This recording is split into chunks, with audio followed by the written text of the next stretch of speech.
အိန္ဒိယကောင်လေးဟာလမ်းဘေးမှာဟင်းသီးဟင်းရွက်ရောင်းနေပါတယ်။အဲ့ချိန်မှာလှပတဲ့ကားတစ်စီးဟာရောက်လာပါတယ်။ကားထဲကနေအိန္ဒိယကောင်လေးရဲ့တငယ်ချင်းထွက်လာပါတယ်။ပြီးတော့အိန္ဒိယကောင်လေးကိုနေကောင်းလာလို့ပြောတယ်။အိန္ဒိယဘက်ကလည်းနေကောင်းပါတယ်လို့ပြန်ပြောတယ်။ထို့နောက်မနက်ဖြန်ကမွေးနေ့ဆိုပြီးဖိတ်စာပေးလိုက်တယ်။အိန္ဒိယဘက်ကလည်းပြောသွားပါတယ်။မနက်ကျတော့စပိန်နဲ့မွေးနေ့ပွဲကိုသွားပါတယ်။ပါတီပွဲကိုရောက်တော့လူတွေကသူ့ကိုကြည့်ပြီးအလွန်ကြီးပါတယ်။အဲ့ချိန်မှာလှပတဲ့ကားတစ်စီးဟာရောက်လာပါတယ်။ကားထဲကနေပါကစ္စတန်ကောင်လေးထွက်လာပါတယ်။လူတွေကလည်းသူ့ကိုထပ်ပုံဝိုင်းရိုက်ပါတယ်။ပြီးတော့အိန္ဒိယပွဲကိုကြည့်ပြီးရီးပါတယ်။ငငွဲတွေကပါတီပွဲကိုဘယ်လိုဖြစ်ပြီးရောက်လာလဲဆိုပြီးပြောပါတယ်။ထို့နောက်လူကြီးကသူ့ကိုကြည့်ပြီးရီးပါတယ်။အဲ့ချိန်မှာသူ့တငယ်ချင်းဟာရောက်လာပြီးအထဲဝင်လာခဲ့လို့ပြောပါတယ်။အိန္ဒိယဘက်ကလည်းမလာတော့ဘူးလို့ပြောတယ်။ပြီးတော့အိုက်ကနေထွက်သွားပါတယ်။နောက်နေ့ကျတော့အိန္ဒိယဘက်ဟာအစားအပါပို့တဲ့အလုပ်လုပ်ပါတယ်။စပိန်ကအလွန်နေတာကြောင့်ပို့ဆောင်တာနောက်ကျသွားပါတယ်။အဲ့ဒါကြောင့်မန်နေဂျာကသူ့ကိုအော်ဟော့ပြီးအလုပ်ကနေထုတ်လိုက်ပါတယ်။အိမ်လောက်တော့သူ့စပိန်ကိုရိုက်ချိုးပါတယ်။နောက်နေ့ကျတော့အလုပ်လိုက်ရှာပါတယ်။အဲ့ချိန်မှာလူတွေပြည့်နေတဲ့ဆိုင်တစ်ဆိုင်ကိုမြင်သွားပါတယ်။ပြီးတော့ဒီမှာပါထစ်နေတာလေလူမေးပါတယ်။ထို့နောက်ကမလီတယောက်ဟာ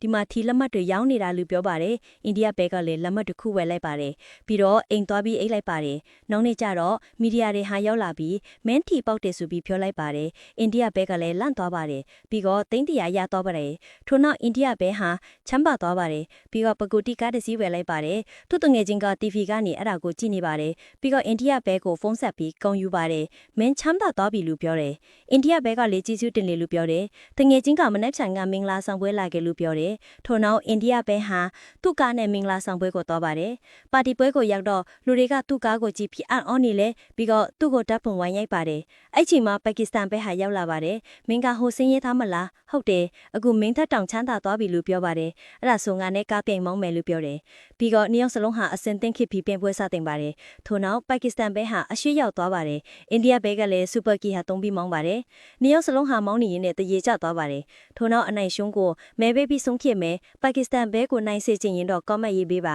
။အိန္ဒိယဘက်ကိုနိုင်စေချင်ရင်တော့ like and follow လုပ်ပေးပါ။